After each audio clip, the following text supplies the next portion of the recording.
Napansin namin ang kwentong ito sa pamamagitan ni Ginang Beatriz Jacome na nakakuha ng unang bersyon mula sa bida nito, si G. Alberto Avila Machuca, na kilala niya bilang kasama sa isang internasyonal na grupong Katoliko na kanilang sinasalihan na tinatawag na Crucilos de Cristiandad. Tapos po sa isang punto, inimbitahan nila ako sa bahay nila at nagkwentuhan kami tungkol sa mga UFO. Kasama ni Alberto ang isang kasamahan na nasa Peru noong panahong iyon at siya ang nagsimula ng kwento at naging interesado ako ng husto. Siya, ang balo ni Teniente Coronel Jorge Heriberto Calero, ay nakatanggap ng impormasyon sa isa sa maraming oras ng pag-uusap nila ni Alberto Avila na noong panahon ng pagkapangulo ni General Guillermo Rodriguez Lara ay humawak sa posisyon ng Cultural Attaché ng Embahada ng Ecuador sa Peru, isang kwentong hindi niya gaanong napag-usapan. Iniwasan ko na talaga ang posibilidad na pag-usapan namin ang karanasan ko. Naisip ko ang mas mababang antas ng kultura nang may bumanggit tungkol sa mga UFO. Nag-alinlangan ako noon, labis na nag-alinlangan tungkol dito, ngunit personal kong naranasan ito. Iyon ay noong nasa aking misyong diplomatiko sa Peru. Isang araw habang nasa opisina si Avila nang ipaalam sa kanya ni Ginang Fabiola de Ceballos, katulong sa Embahada ng Ecuador sa Peru, na may kakaibang paksang nais tanggapin ng embahador. Pumasok siya sa konsulado. Tinanong siya ni Consul Jose Davila Gonzales, "May appointment ka? May meeting?" Sabi niya, "Hindi, unang beses ko rito. Gusto kong ipahayag ito." Pumunta siya at sinabi sa embahador at sinabi rin ng embahador, "Anong nangyayari?" Commander ng UFO. Dahil sa kanyang maraming pangako, ang salamat na ito ay hindi niya ito matanggap, kaya't si Jose Davila Gonzales, ang konsul noong panahong iyon, at ang nabanggit na si Alberto Avila ang nag-asikaso sa bisita. Kanino nila ito inanunsyo? Sabi niya, "Ako si Commander Banju. Ako ang commander ng isang pangkat ng mga UFO." Pero hindi lang ito ang magiging tanging pakikipag-ugnayan sa kanya. Para maging isang extraterrestrial kung gayon. Pagkatapos ng unang reunion na ito, nagpatuloy ang mga pagbisita ni Commander Banju. "Sasabihin ko sa iyo kung anong numero ng telepono at address ang maaari mong kontakin kung kailangan ka namin o kung may appointment ka."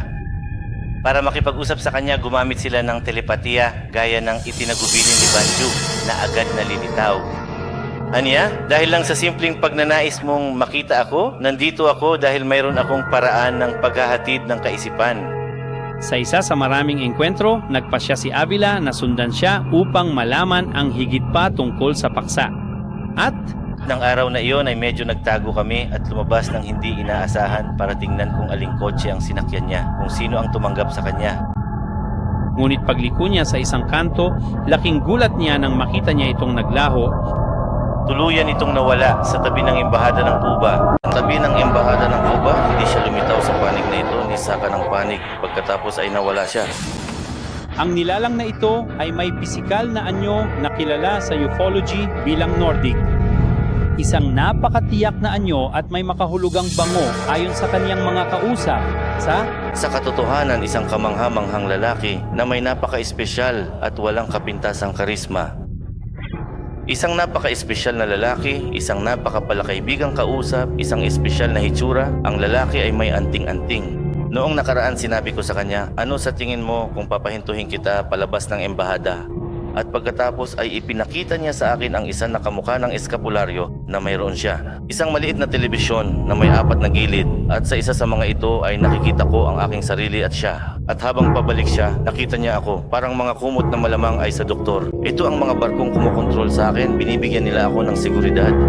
Ito kaming dalawa na nakilala na. Pagdating sa taas, tuluyan na akong natigilan. Nagpanik ako.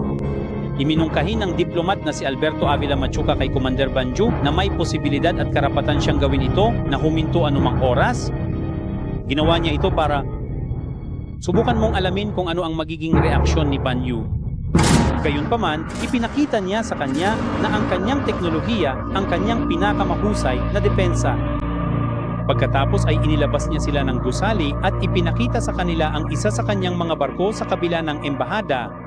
Ito ay isang nakasisilaw, kulay lila na ilaw na may mga espesyal na sinag ng liwanag. Mga medyas na dilaw. Magalang na inanyayahan sila ni Banju na sumakay sa isa sa mga ito. Isang karanasan na dahil sa takot ay kanilang tinanggihan. Tinanong ni Alberto Avila si Banju tungkol sa layunin ng kanyang pagbisita. Gumawa siya ng ilang mga hula. Ilan sa kaniyang mga babala ay Isang problema sa langis. At ikaw, lindol sa Ecuador, malaking kaguluhan sa Peru pagpapalit ng pamahalaan. Ibinigay ang petsa noong Oktubre 5, 1973 at sa Peru may lindol. Nang mawala si Juarez, 45,000 katao ang namatay, ang lindol na naranasan. sa ganitong paraan, isa-isang matutupad ang kaniyang mga hula. Sa sulat, Bukod sa mga pagbisitang ito, may alam din kaming mga katulad nito sa mga kalapit na bansa tulad ng Chile at Guatemala. bumisita rin siya sa Embahada ng Chile. Wala siyang gaanong akses, ngunit nakipag-ugnayan siya kay Coronel Sabino Poblete. Natatandaan kong siya ang air attaché at nakakagulat, nasa Guatemala na siya. Ikinuwento niya sa akin ang tungkol sa anak ko. Ito ang katapusan ng United Nations noon.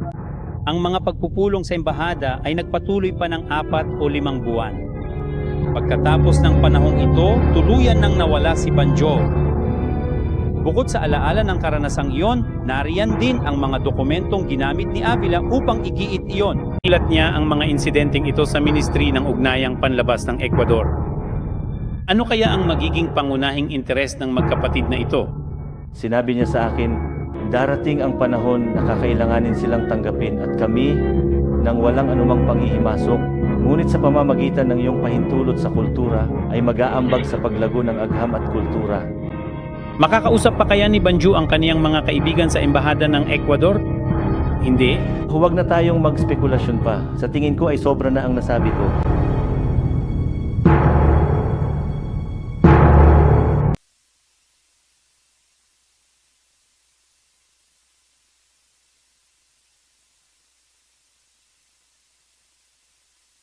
Dahil pinayagan mo ang pagsalakay na ito dito sa iyong tahanan, hindi na ito masyadong pinlano noon. Lubos kong pinahahalagahan ang iyong kabaitan, kapatid.